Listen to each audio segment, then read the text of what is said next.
Artículo 14. El programa político de Tandil. Opinión, reportajes, al estilo de Enrique Quique Lagut.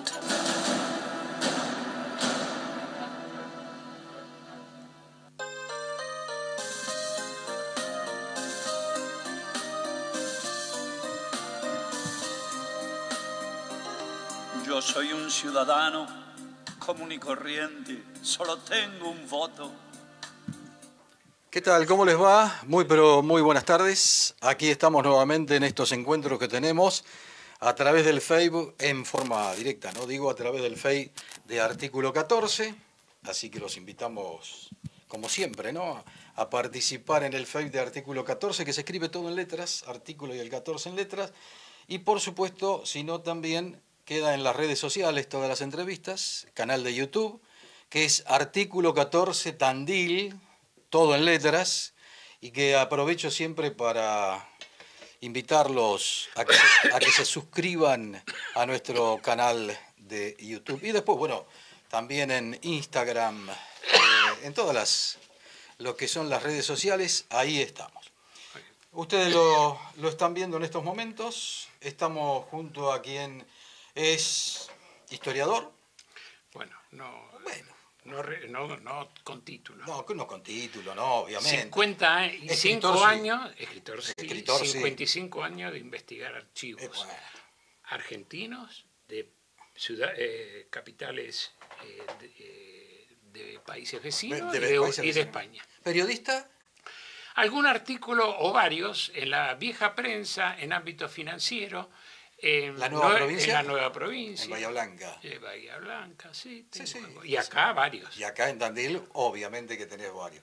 Bueno, lo que está marcando que lo que te dije entonces de ser escritor, historiador, periodista, estás encuadrado de una u otra forma en este tema, en términos generales. En términos generales.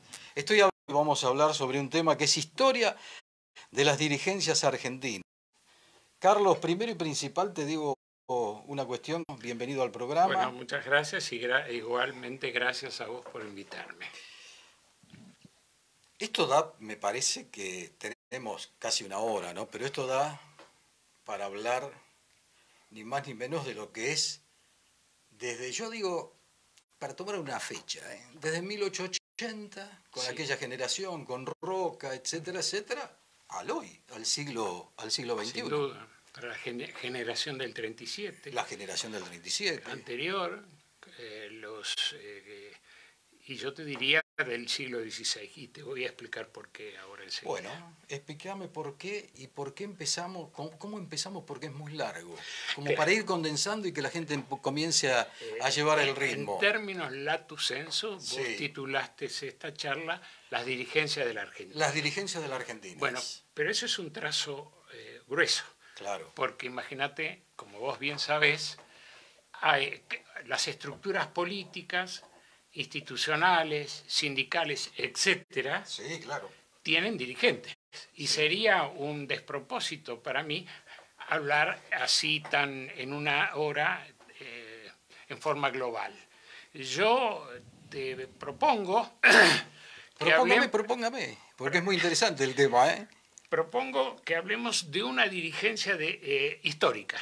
Perfecto. Y una dirigencia nueva que se forma... Moderna, digamos. Moderna, que se forma 20 años antes aproximadamente del siglo XX y que llega hasta nuestros días. O sea, son dos dirigencias distintas, pero tienen un elemento en común, que son las redes sociales y los vínculos familiares. Y ya lo vas a ver por qué. ¿Redes sociales? Redes sociales y familiares. Las dos. Las dos. Ya vas a ver que bueno. Por eso es interesante desglosar todo esto o disecar estas dos élites. La histórica. Sí. La histórica empieza en el siglo XVI y ahí tenemos que corregir a Balmori. La doctora Balmori escribió en un libro que se titula, ya te voy a decir exactamente, primero en un artículo que publicó en Cambridge y después en Alianza de Familia. Bien. y la formación de los países o del país, en Fondo de Cultura Económica en 1990. Ella dice que empiezan en el siglo XVIII las redes de familia o las redes sociales y de familia. Está equivocada. Las fundaciones se inician en el siglo XVI. La fundación y la llegada de los primeros conquistadores de Castilla llegan en el siglo XVI. Correcto, sí, claro. En el siglo XVI ya empiezan a formarse vínculos, ya te voy a explicar o te voy a desarrollar cómo y cuál es el tipo de vínculos. Depende de la jurisdicción, porque si tomamos el 1535, la llegada del adelantado don Pedro de Mendoza, llega una importante cantidad de gente, de las cuales hacen un fuerte y después XX se van a lo que hoy es Asunción del Paraguay. De allí bajan los mestizos o los hombres de la tierra, de esta tierra, a fundar Santa Fe primero y Buenos Aires después en 1880, porque fue un fuerte, no era una ciudad. No, claro, lógico. Eso es bajo el mando de Garay, de don Juan, no, de Juan de Garay, no era don, y por orden del licenciado y último adelantado efectivo del Río de la Plata, que era Juan de Torres de Vera y Aragón. Él hace lo mismo con otros mancebos de la tierra, ese era el término que tenía, con Corrientes. Ahora pasamos a la otra jurisdicción, 1550. 1550 es la fundación del barco, que después, la andariega barco, porque tuvo algunos movimientos, hasta que Aguirre funda o le da asiento definitivo a lo que era el barco y hoy es Santiago del Estero, con ese nombre lo pone. La madre de las ciudades. La madre de ciudades, como Asunción es madre de ciudades de la Mesopotamia, claro, y de Buenos Aires. Correcto. Ahora, ¿por qué digo vínculos familiares, redes sociales y familiares? Te voy a dar un ejemplo cortito porque si vos analizás que el primer gobernador del Tucumán fue el caudillo Aguirre, su hija se casa, por ejemplo, con el fundador de San Juan y es nieto del fundador de San Luis, que son los Jufré. Y su sobrino carnal funda Tucumán. O sea, ya tenés algo de Cuyo. Noroeste argentino. El noroeste argentino y después la prole de... Eso es sobrino carnal, te dije que era Villarroel. Sí, claro. La prole de Villarroel, un varón y una mujer, y la prole de Jerónimo Luis de Cabrera, fundador de Córdoba, se casan entre ellos. Y después también con la de Juan de Garay. O sea que vos ya tenés una pequeña endogamia, yo lo explico en este libro que te traje de regalo. Ah, sí, muy amable. Que se llama Patricio Celis, 1535-1943, el caso argentino. Acá lo mostramos, mira, ahí está. Para que lo muy vea bien, la gente. Muy perfecto. Bien, ahí está. Gracias, bueno, muy amable. no, al contrario. Claro, ahí comienza una situación... Después viene empezamos a entender lo que hoy está pasando en esas provincias. Digamos, porque es parte... ahora entendemos cómo se fue formando esa dirigencia o esa élite en el siglo XVI, con las características de cada jurisdicción. Claro. Esto tiene un condimento. Después todos, mira, yo con un ingeniero, el ingeniero Sodos, que probablemente vos lo conozco, hicimos un esquema en su momento de todos los parentescos de este grupo. Sí.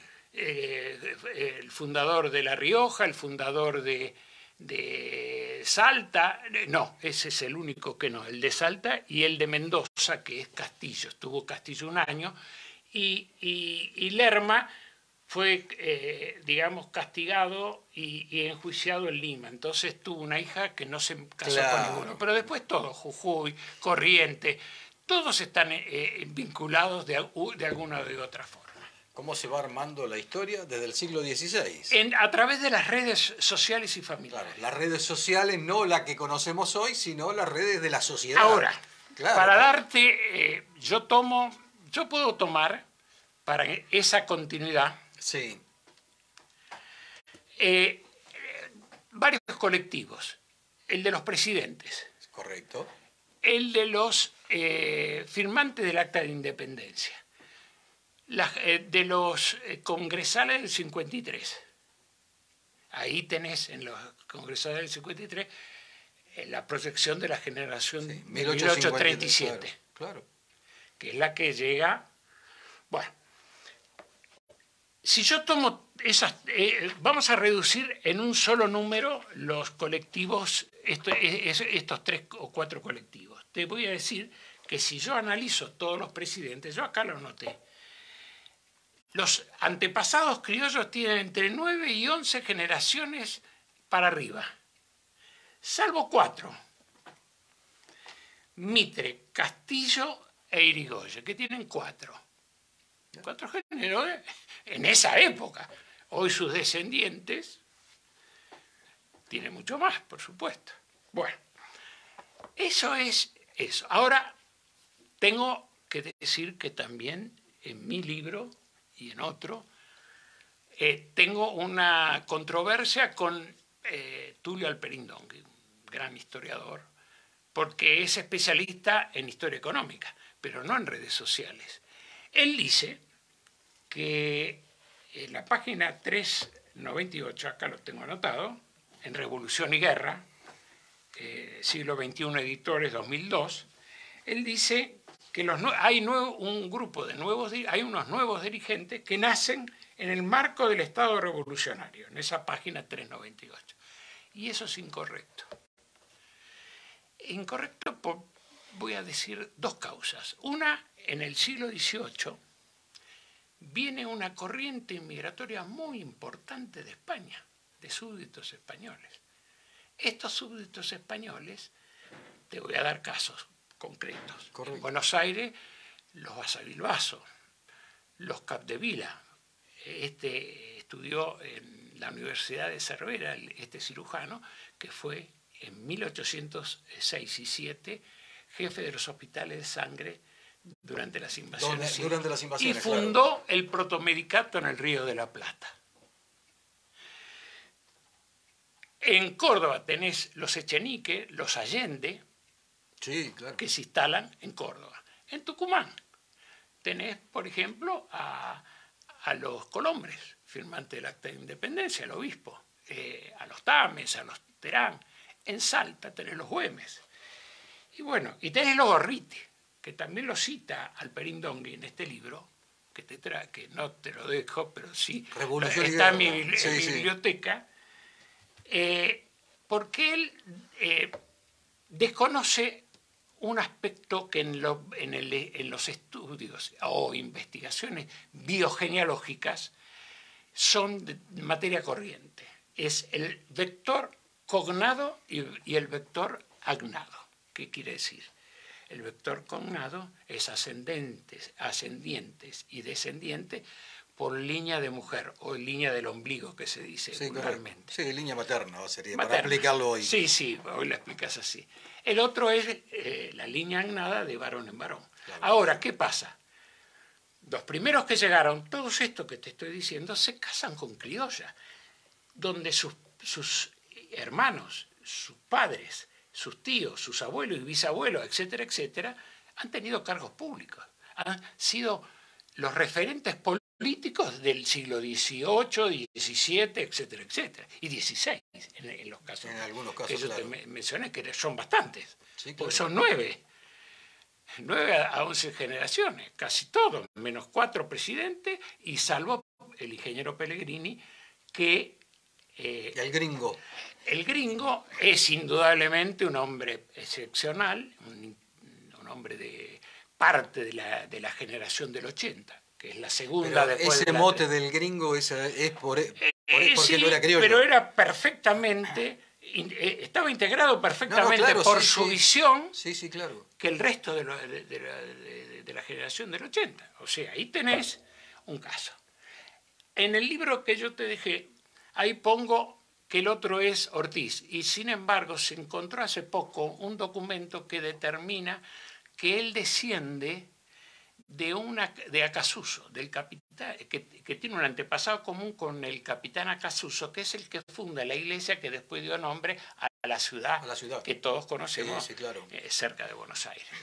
O sea que ahí hay que... Porque los estudios biogenealógicos se van descubriendo cosas nuevas, documentos. Pérez Amuchaste, que fue profesor mío en el 72 cuando yo estudiaba antropología, él decía que la historia es la recreación intelectual del pasado humano, hecha en base a elementos y después llamados testimonios o los documentos. La documentación, y claro. después coherente y cronológicamente, que es lo que estamos haciendo ahora para ordenar el trazo grueso que dijimos al inicio de la charla. Sí, la claro. titulación para llegar a este punto. Bueno, entonces se olvidó de la parte cognada. ¿Qué quiere decir esto? Él ve que los Gorriti, los Colombres, los Azavilbasos, los Ascuénaga, hay infinidad, te puedo nombrar 50 familias en todo el país que llegaron, conocidas que llegaron y que fueron muy importantes, que tuvieron cargos públicos, pero ¿quién le dio para que se pueda asentar en estas dos jurisdicciones? Son las mujeres. Por lo que te dije antes, claro. Los hermanos, los padres, los abuelos, los tíos, tenían cargos públicos. Claro. Y tenían hacienda, y tenían casa. Entonces, ¿qué mejor que casarte con una criolla que te da la posibilidad de asentarte como vecino en una ciudad y desarrollar tu actividad?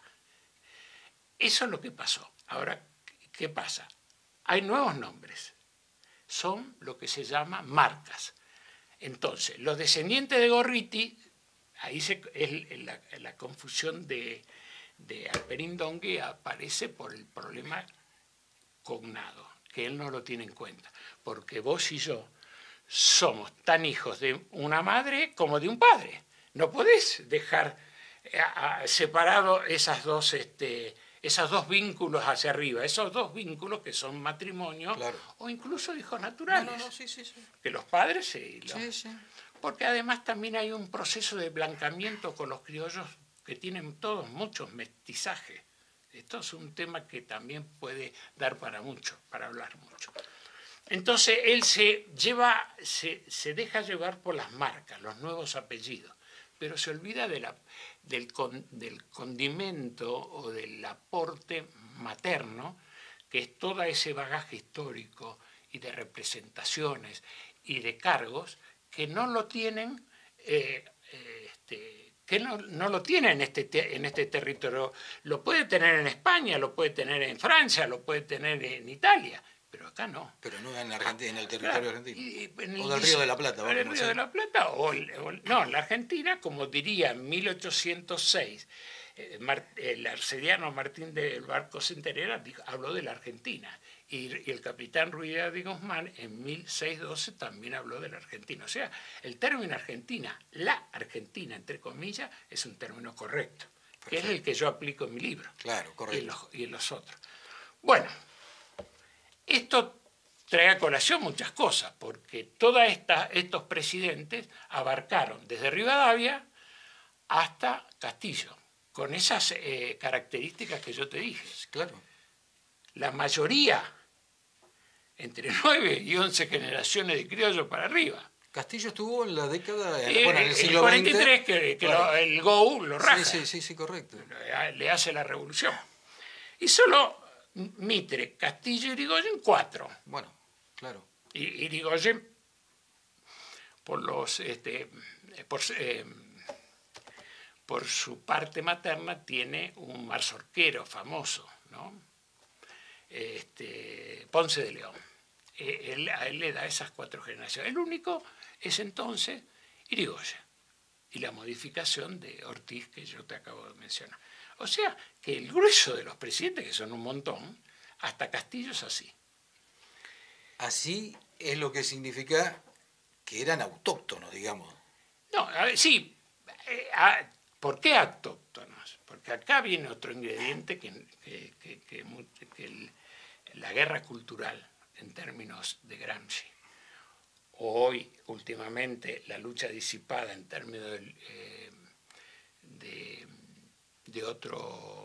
un nuevo, digamos, intelectual que es Félix Guattari, habla de lucha disipada como en su libro sobre la guerra molecular.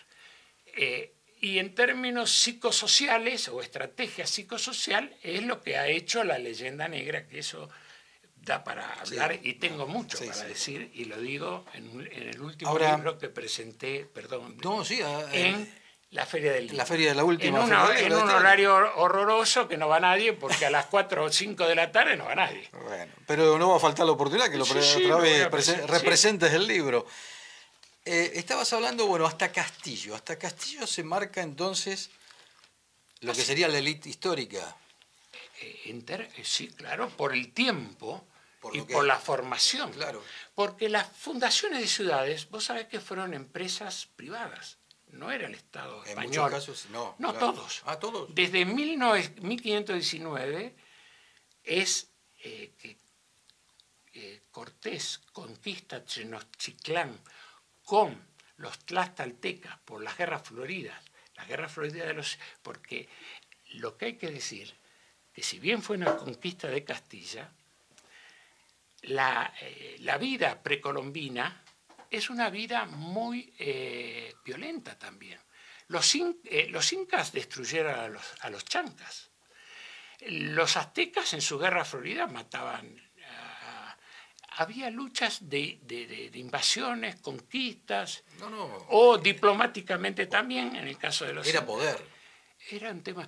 Michel Foucault, muy castigado por Baudelaire, a mí me gustan los dos, más Baudelaire, dice que la historia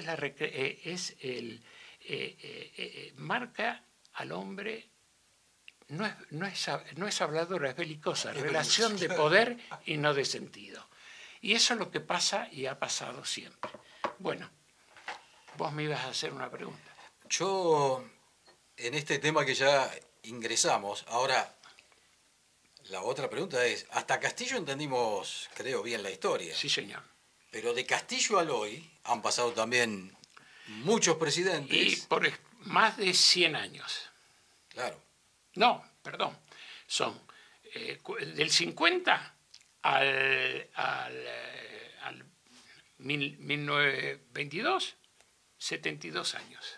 72 más los 6, 70. Bueno, pero ahí... Casi 80 años. Sufre porque detrás de todo lo que vos explicaste, Carlos, hay también una ideología política que era igual. O tenía variante, algún tono de gris, pero era parecida. Las guerras civiles, vamos a decir lo siguiente, en el siglo XIX fue un siglo de una violencia total. Sí, más vale. Entre las llamadas guerras de independencia, pues siempre tuvimos alguna influencia externa. La guerra de Paraguay y de Brasil, la Triple Alianza. La Triple Alianza, que los caudillos no querían pelear con sus hermanos paraguayos, y la de Brasil. Después las guerras civiles, que pueden llamarse con los caudillos, unitarios federales. Sí. Te voy a dar un dato, con lo que vos me diste pie a que dé un dato. En las provincias se solucionaron los problemas políticos a través de casamientos. Por ejemplo, en el interior, sobre todo en Tucumán, por ejemplo, familias unitarias se casaron con federales, con familias federales, y ahí se... Para pacificar. Sí. Ahora, eso en provincias argentinas sigue aconteciendo en el hoy. No tanto, por supuesto, porque ahora pero hasta hace 30 años atrás. Ahora aquí que hay nuevos actores, que es un poco lo que podemos hablar de la nueva... Hay nuevos actores porque cambia... Claro, a partir de... ¿Dónde se provoca el clic? Ese y cambio. en el 43, cuando es desplazado definitivamente la clase histórica o el grupo de poder histórico que gobernó desde el siglo XVI hasta el 43. O sea, con el peronismo, con Perón. Digamos con el GO. Ajá, correcto. Con el GO. Correcto. Con el Go. Ahí vienen toda gente que empieza a surgir, y podemos mencionar, por ejemplo, podemos entrar en el tema de la nueva dirigencia.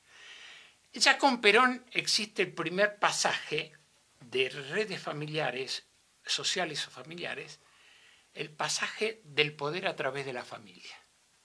Es una línea horizontal. Es Perón-Martínez. Y si entramos en el nuevo grupo, en la nueva dirigencia de los últimos 20 años antes de terminar el siglo XX, es Kirchner y Fernández, horizontal. Después viene el tema vertical, el caso de Alfonsín con su hijo, el caso de Kirchner. Yo tengo dislexia y por ahí... No, Kirchner. Kirchner y Fernández tiene su hijo Máximo.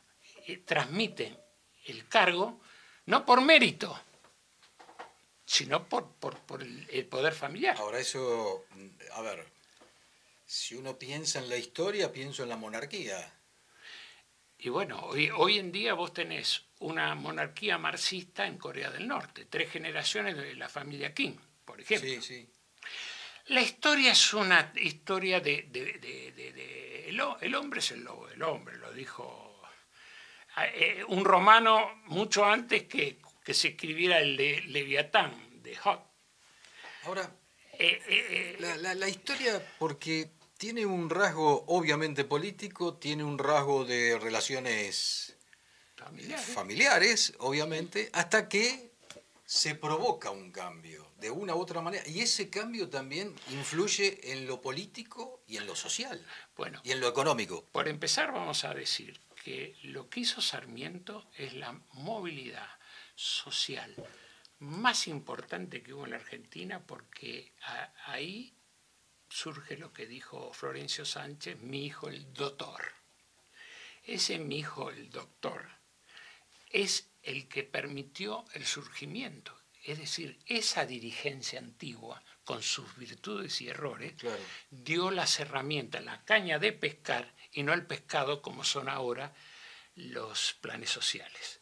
Es decir, les dio la herramienta, surge mi hijo el doctor, o doctor como dijo Florencio Sánchez, y ahí viene una nueva, ya no hay una élite o una dirigencia como la de 1837, o sea, como Sarmiento, Alberdi.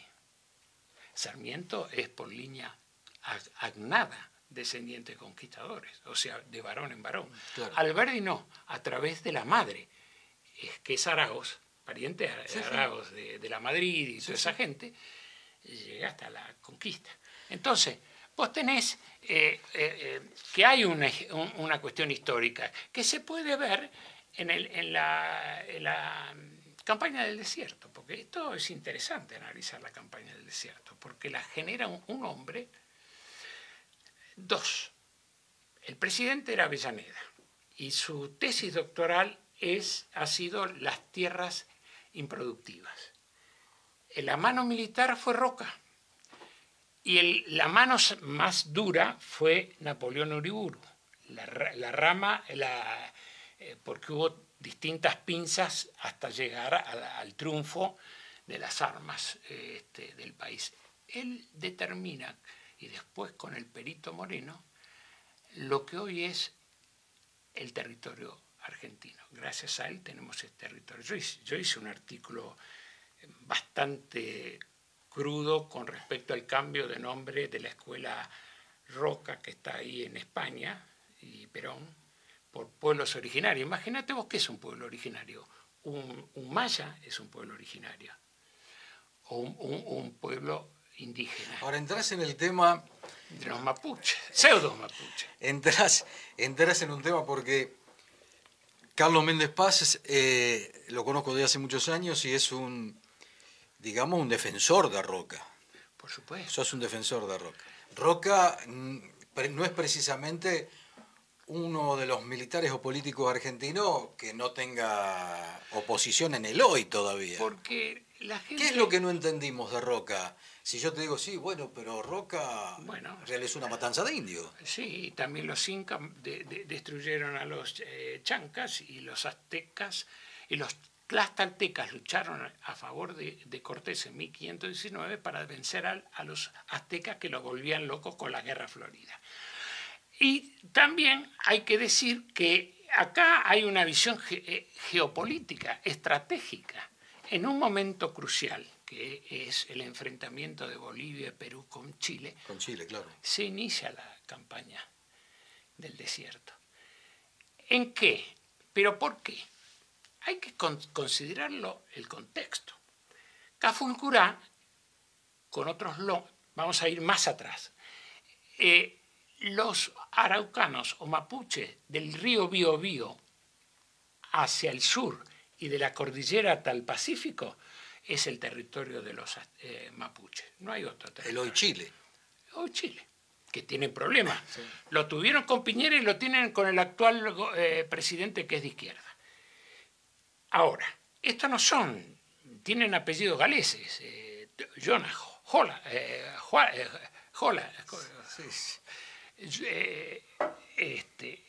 tienen antes apellidos galeses, primero.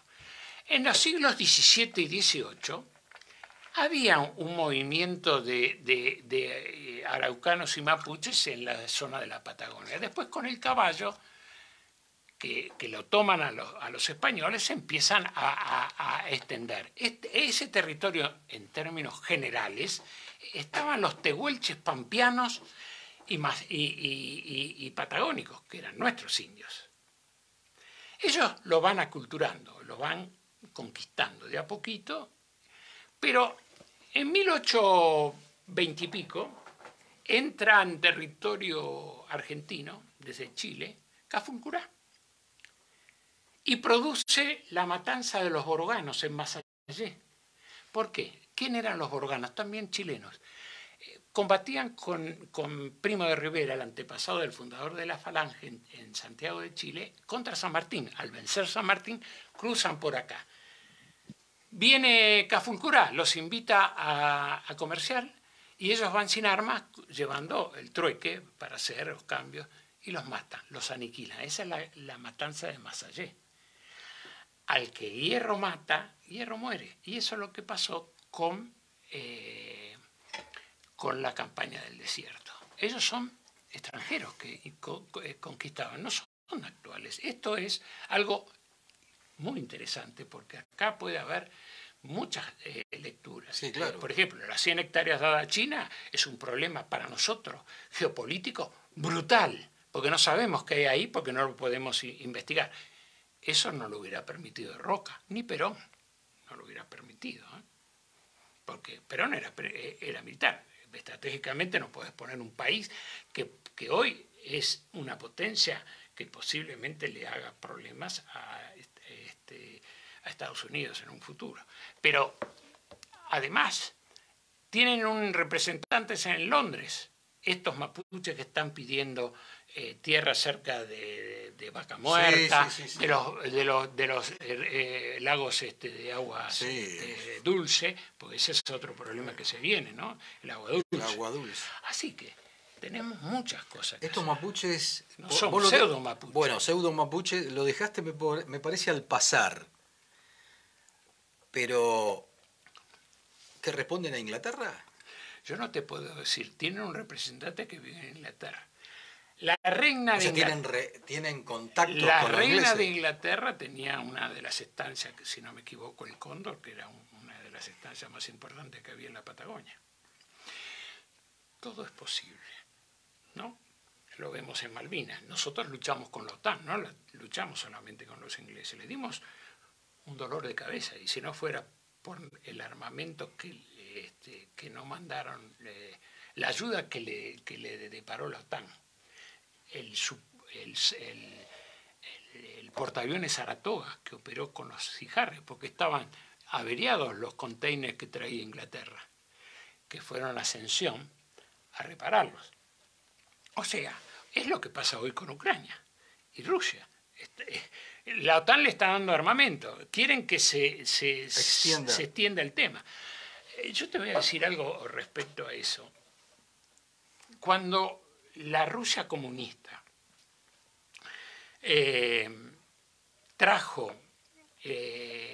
quiso llevar misiles a Cuba, con mucha razón. Sí, en los 60. Yo hubiera hecho lo mismo que Kennedy. Hubiera desplegado la flota y no le iba a permitir que en mi frontera próxima se hagan misiles. Esto es lo que se está discutiendo en Ucrania. Ahora, las sanciones económicas que le aplican a Rusia no se le aplicaron a Estados Unidos por la invasión de Irak. Ni Greenspan, presidente de la Reserva Federal, dijo que en parte es privada, ¿sabías? Sí. En parte fue por el petróleo. Lo que no hizo es la otra parte de la estrategia. Pero no hubo sanciones ahí. Ahora hay sanciones. Se equivocó. Yo creo que tendría que haber hecho otra cosa con la zona, digamos, próxima a los grupos prosoviéticos, claro. Pero ahora, que están generando que siga la guerra y que siga matando gente. Sí, bueno. Con más armas. Hoy salió las armas que le manda. Lamentablemente, si uno toma la historia también, pasó siempre igual. No hemos cambiado mucho. Sí. Ahora, te vuelvo a traer un poco y porque dijiste algo importante. Tenemos una cantidad de hectáreas que es territorio chino en nuestro país. 100 hectáreas. 100 hectáreas, bueno. Ahora, como si fuese la embajada eso, no se puede entrar, no se puede hacer nada. No se puede entrar, bueno. Claro. Vos llegaste a una etapa también de la dirigencia porque dijiste 20 años antes del 2000, del siglo XXI y lo que va del siglo XXI. Sí. Y ahí hay que tomar los coletazos de los 70, por ejemplo. Bueno, lo que pasa es que sobre los 70 hay que decir varias cosas. Es un tema que yo lo traté en ese libro que presenté acá en la feria. Todo esto que te estoy diciendo también, pero hay otro tema mucho más grave que después, si hay tiempo, te lo digo.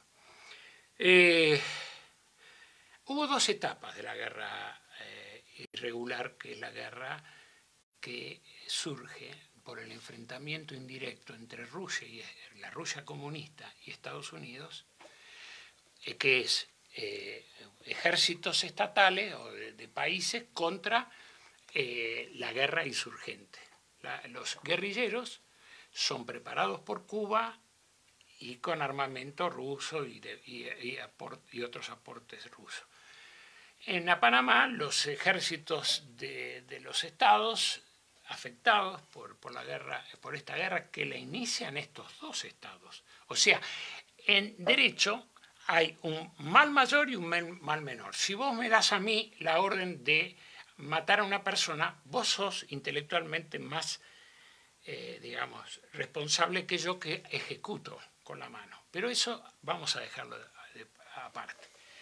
Hubo dos etapas. Una etapa que se llama la etapa que hizo la NUCE.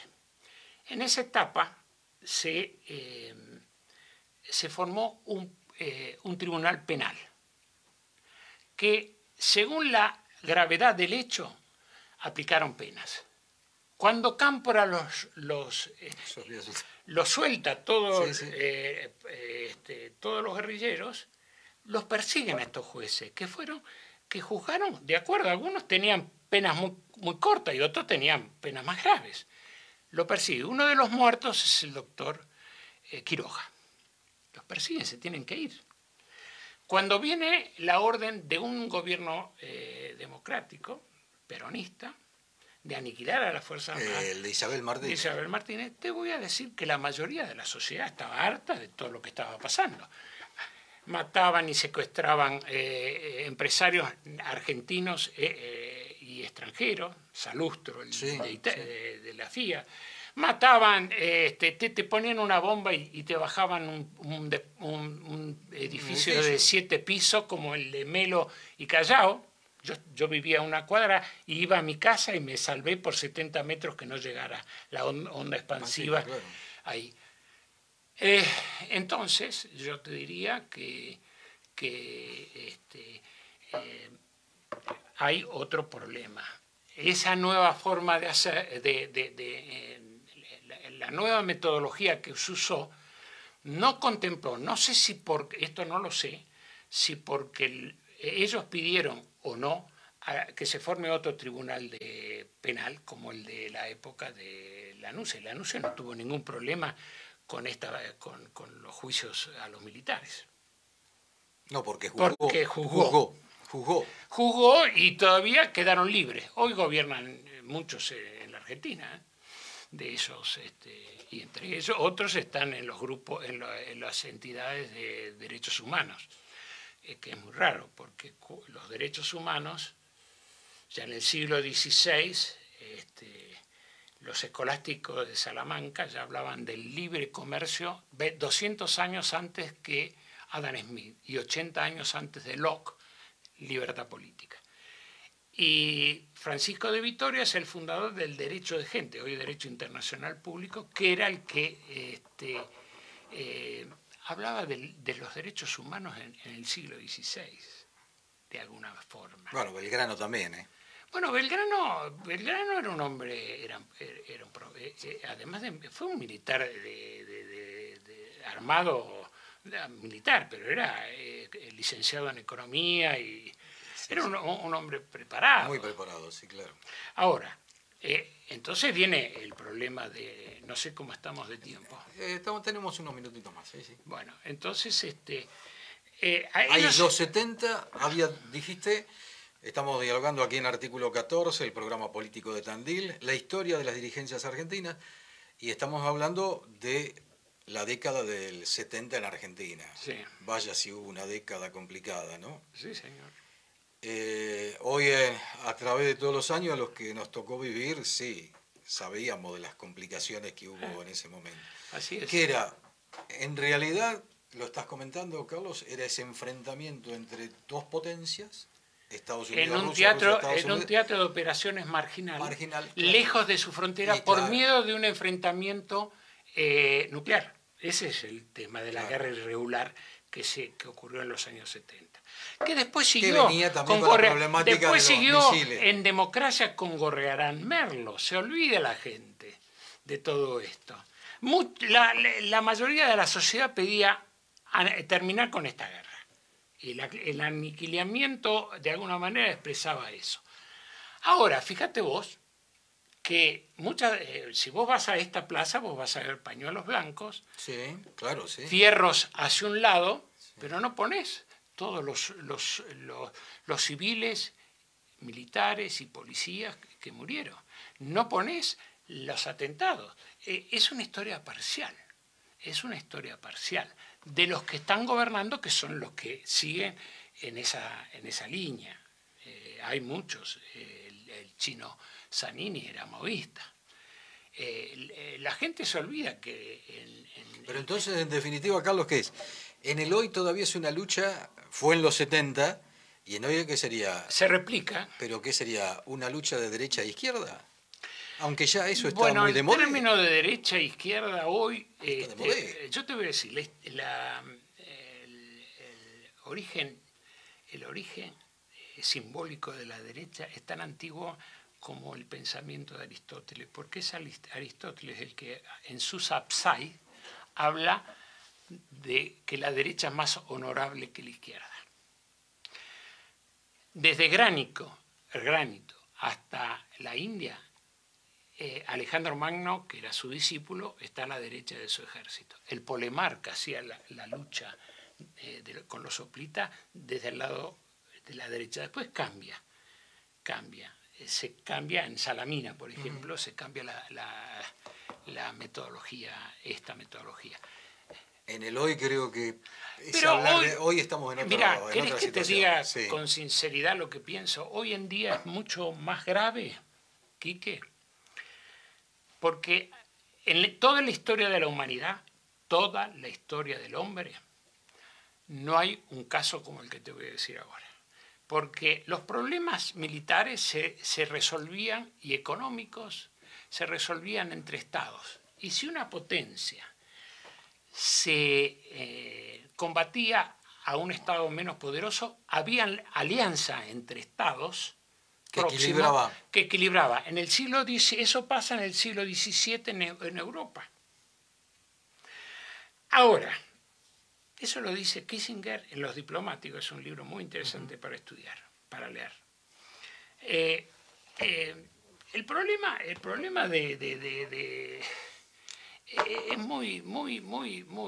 muy grave porque hoy ya no es entre Estados, es entre un grupo privado que es poseedor de la tecnología más moderna y tiene más dinero individual que la mayoría de los estados de la Tierra, que el PBI de la mayoría de los estados de la Tierra. ¿Qué va a pasar ahí? No sé. Son dueños de fábricas de armas, de laboratorios, esos que hacen las vacunitas. Pero todo eso alguien lo dijo hace muchísimos años también, ¿no? La guerra de las corporaciones. Bueno. Donde... Ahora es peor, porque ahora es un grupito chiquito, que vos lo ves... ¿Y qué? Esos grupos chicos, sí, como vos decís, y en este ya, hablando de este siglo XXI y en esta situación que estamos conociendo, si lo bajo a nuestro país, a la Argentina, quiere decir que quienes gobiernan realmente tienen un radio de acción, para decir así, limitado. Sí, señor. Si vos analizás geopolíticamente del río Bravo, que es la frontera natural entre Estados Unidos y México, hasta Tierra del Fuego,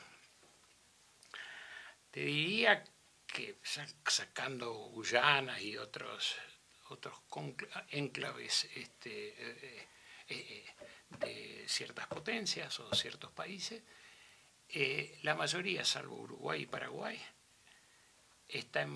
ahora con Brasil, está en manos de gente que, digamos, es proclive al tema de Puebla. O sea que se viene una cuestión muy grave, que hay que ver, porque también hay políticos del otro lado, no solamente en este gobierno, que ya están con el Foro Económico Internacional. Y el Foro Económico Internacional, entre otros, o el Club de Bilderberg, sí, aglutina a todos los tipos más poderosos de la Tierra. Y una vez me preguntó, bueno, pero ¿y qué decís con Estados ¿qué me puedes decir de Estados Unidos? Y mira, si Zuckerberg le impidió a Trump, nos guste o no nos gusta Trump, lo dejamos de lado, la simpatía o el desprecio que le podamos tener, le impidió que durante las últimas elecciones de Estados Unidos pudiera expresar sus opiniones por las redes sociales, Zuckerberg, a Trump, ahí te está dando cuenta la importancia que tienen estos grupos privados, para bien o para mal, y eso lo dirá Dios, el destino, el tiempo. Ahora, se viene una época muy difícil. Ahora, hay un libro que recomiendo a las personas que nos están escuchando o viendo, que es de Sopov, El capital del... no me acuerdo el título final, pero es más o menos el capital del control, digamos. Es muy interesante ese libro. Que incluso el famoso Juvenal, que es el que escribió sobre la economía circular, que tuvo bastante éxito en Estados Unidos, en Europa. En Europa, claro. Habla de una democracia totalitaria. Ahora, en estas preocupaciones que estás marcando... Ya nos fuimos del tema principal, pero no te llevo a tema, pero es muy interesante. Pero te llevo a esto. Nosotros estamos a un año de un cambio de gobierno. Sí. A, B o C. No sabemos porque faltan definir todavía candidatos. Entonces... Sí, te escucho. Con lo que has planteado de estas situaciones que se viven en este siglo XXI, donde las empresas son más poderosas, digamos así, casi que los estados, que muchos estados o los estados. La mayoría de los estados. La mayoría de los estados. ¿Cómo nos vamos económicamente? Claro, ¿y cómo nos Pero ubicamos depende, en Argentina? bueno, la dirigencia. Bueno, la ¿Va a estar acorde a la situación? Y los que están ligados al Foro Económico Mundial sabrán qué es lo que podemos pensar que puede tener una inclinación que va a estar de acuerdo a eso. El problema es que la dirigencia, en 1820 y pico, Juan Agustín García habla de la década, cuando la Argentina todavía hasta el año 30, antes del quiebre institucional, estaba a la altura de Canadá y Australia, o sea que en el año 22, más o menos, Juan Agustín García... 1922, perdón. 1922. Dije 18, sí, no, sí, 1922. Él habla de la decadencia de la educación en la Argentina. 22, cuando estábamos a la altura de Canadá y Australia. Hoy estamos a la altura de Tanganica, por dar un término. Sí. Ahora, esto tiene algo que ver con la dirigencia, la de 1837, la de 1880. Tuvimos el PBI más alto del mundo hasta fines del siglo XIX. Entonces, ¿qué esperamos de esta gente? Que ya no...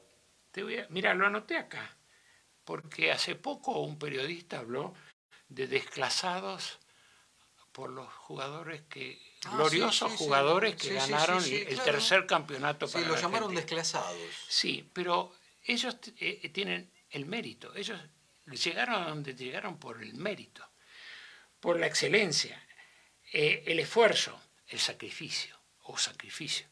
Ahora, los que fueron a dedo elegidos diputados o ministros por otros parientes o allegados, porque esto también se da en el sindicalismo, los Moyanos, padre y sus hijos, los Medina, padre y sus hijos. O sea, acá no hay, digamos, una formación que uno pueda decir, bueno, tenemos una dirigencia en todos los niveles lo suficientemente formada como para esperar algo mejor. Va a ser muy difícil, que muy difícil. No creo que se logre mucho. Soy pesimista, pero tenemos todo el contexto internacional que yo te acabo de decir, el contexto. Fíjate vos que se están peleando por ser quién va a ser presidente. Te hablan los economistas, que son muy capaces, muchos de ellos. Yo escucho a muchos, a este que fue periodista, que es economista, que estaba en La Nación y después ahora es diputado. Yo te diría que te hablan de 3, 4, 5 puntos básicos económicos. Te hablan por ejemplo, de cambiar la situación económica con 3 o 4 puntos, que el tema es mucho más grave porque es un tema integral. Tenés temas de defensa nacional, tenés temas de educación. Hoy, así como lo critica también a Sarmiento porque él dijo no ahorre sangre de gaucho, pero tuvo tanto interés, lo dice Sebrilli en un artículo y en un libro de él. Él quería tanto a que la Argentina saliera adelante que no le importó, hizo una educación con Avellaneda, Roca, digamos, obligatoria, gratuita, e incluso Roca tuvo problemas con la iglesia, la hizo, hubo un proceso laico ahí, con ministros muy católicos de él, como el doctor Benjamín Paz, para darte un caso. Por último, te quiero hacer una pregunta, porque todo lo que hemos hablado me llevan a hacerte esta pregunta para el final, ¿no? Sí, cómo no. A ver, Carlos, ¿y la izquierda en Argentina qué? Porque a mí me queda siempre la duda cuando la izquierda dice no paguemos la deuda externa. Sí. No hagamos esto, no hagamos lo otro. Como no ha gobernado la izquierda, no sé qué puede llegar a pasar. Bueno, ¿Cuál es tu opinión sobre la izquierda en Argentina? Vamos a decir que si en mi libro, cuando escribí lecturas preliminares para la gente derecha, puse un subtítulo que es en concordancia con el orden natural y la dignidad de la persona humana. Las izquierdas hablan de los temas más acuciantes, pero si hacemos un análisis de lo que pasa en Corea del Norte, fíjate vos que los cambios en China la hace un hombre de una familia mandarín que era el canciller de China, que era Zhou Enlai. Ese hace las primeras tablillas de modernización. Porque todos los gobiernos que son, digamos, vamos a mencionar, Corea del Norte, Cuba, Venezuela y posiblemente ahora Colombia, que abrió su frontera con el nuevo presidente que era guerrillero, no nos olvidemos, sobre todo esos países están fuera del sistema, están pobres, son pobres. China no, porque la apertura se hizo a través del cambio de un país y dos sistemas. El sistema totalitario que castiga, mata a los estudiantes cuando piden más libertades, como en la plaza de Tiananmen, pero libre comercio. Ellos no chupan clavos. Ellos saben que ahí está... Conviven los dos sistemas. Conviven los dos sistemas. El que castiga, los otros también castigan a su manera. No se salvan. Las grandes, los grandes títulos del el mundo libre y todo demás tienen sus lo acabo de mencionar cuando hablé de Irak, del norte, hay un montón de casos, una infinidad de casos. Pero quiero decirte, no chupan... ¿Y en Argentina? Si lo traemos a Argentina, esa bueno, izquierda, porque no gobernó nunca la izquierda. Bueno, está gobernando en forma indirecta. Ajá. Zanini es maoísta. Los maoístas mataban a los países, a los aldeanos que no le daban comida o no le daban, sean mestizos, indios, cuarterones o chabones o puchuelos. A todos los liquidaban si no le daban lo que ellos querían. Entonces, hablan de los derechos humanos, pero como se rió que ahora murió pobre, murió pobre porque toda muerte es triste, ¿no? El líder de la Madre de Plaza de Mayo, que con Eve Bonafini, con el atentado de las torres del 11 de septiembre salió a aplaudir. Y lo mismo pasó con el tren AVE, que España le sacó la plata que le daba, porque eso también aplaudió el asesinato de gente. Entonces, juegan con términos. ¿Qué son los conceptos? Que te hablan de derechos de las personas, pero también todo es un proceso muy complejo que requiere grandes planificaciones, y más en la Argentina, porque fíjate vos, lo que... Mira, te voy a dar un caso. Yo estuve en la 125 en la plaza. La plaza se llenó, eran cientos y cientos, y yo te diría miles de gente. Bien. Productores y ciudadanos comunes. Ahora, cuando nosotros invitamos a la plaza por temas morales, por una educación mejor, por miles de causas, somos 40, 50 que damos la plaza, parecemos pobres personas. No hay interés, salvo el del bolsillo. Si te tocan el bolsillo, sale. Acordate en el 2001. Es un tema bastante complejo, porque estamos en términos psicológicos, estamos en términos sociales. Mirá lo que fue el recibimiento. Unos pocos inadaptados. Sí, pero en la cantidad de gente, los millones de personas eran insignificantes. Era insignificante. Claro. Te arruinaron una despedida. Pero hay mucha hipocresía en los contenidos. Ahora están ofendidos los franceses que por las cosas que dijeron se dice en las redes sociales, bueno. con Mbappé y con Sí. los chicos que son de origen negro. Sí, africano, claro.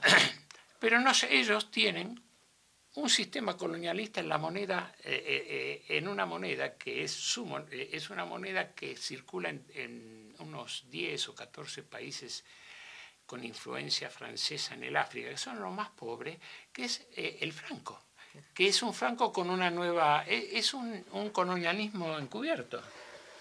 Por último, y agradeciéndote, Carlos, esta visita aquí a Artículo 14, Carlos Méndez Paz, escritor, historiador, periodista. Milei, Sí. ¿dónde lo ubicás? Porque vos sos un hombre que has planteado ciertas cosas que parecería ser que Milei dije, Sí. que podría llegar a tener. ¿Dónde lo ubicás? Mirá, él dice que no es político. Y el problema, y si bien hay muchos libros, la política es la que dirige todas las estrategias. En primer término, las relaciones exteriores. Un país, la ventana de ese país es el Ministerio de Relaciones Exteriores. La economía, la educación, la salud, la defensa. Si él mismo se descalifica, yo te diría... O sea, no es todo economía. Por supuesto, la economía es importante. Claro. Pero si vos tenés si vos vas a un clínico, te deriva a un especialista, Claro. pero te tiene que analizar y ver, ahora trabaja mucho la computadora y te derivan, no te ocultan, no te toman la presión, no te Aquel tocan viejo los clínico que te decía... No, pero bueno, vamos a dejarle de lado eso porque se van a enojar los médicos. El tema es que Milei tiene un término. Mira, así como la guerra cultural inventa términos, por ejemplo, el tema de género, que entre paréntesis, Putin lo eliminó, el diccionario inclusivo, todas las manifestaciones, digamos, de los la frenaria que hay sobre también, iba a decir la derecha, que no es la derecha, el liberalismo los hace. El concepto anarcocapitalismo es una creación, como es el tema de género y el diccionario inclusivo. ¿Por qué es una creación? Una creación. Es muy sencillo. Si vos tomás la teoría de John Nash, premio Nobel de teoría de juegos, y el teorema del segundo mejor de Lancaster, te dicen que el Estado tiene que intervenir para que no sucedan desvíos inapropiados como el que ocurrió en Londres con los 1.000 millones que se llevó Soros, o la teoría o la burbuja de las hipotecas premium, que pasó porque el Estado no intervino.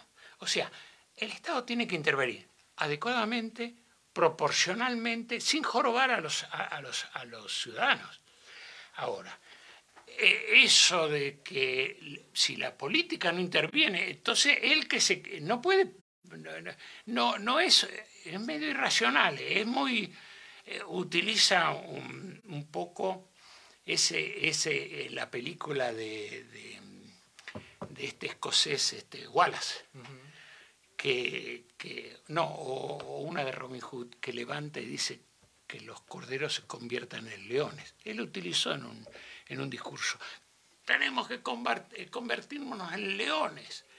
Bueno, señores, leones, pero tenemos que pensar, tranquilo, hay que analizar la política. Ahora, si vos tenés a una exgobernadora que habló de que son 30.000 desaparecidos y puso, no están en contra del aborto, porque hay gente que bueno, se puede discutir, que puso unidades como Rodríguez Larreta de homogeneización a jóvenes, vos tenés un grupo de gente que podrá tener buenas ideas, pero tienen una visión de conjunto que por ahí la están pifiando mucho. Explosiva. Yo diría que es eso. El más preparado quizás es López Murphy, pero López Murphy no tiene mucho consenso, arrastre, ¿no? mucho consenso. Carlos Méndez Paz, Gracias por el libro que nos dejaste, Patricio Cielit, lo vuelvo a mostrar. ¿Cuántos libros tenés? 6. 6. El anteúltimo es una trama de la industria azucarera y la banca privada de Tucumán. Bárbaro. Gracias por estar hoy en Artículo 14. No, al contrario, gracias a vos y felices fiestas.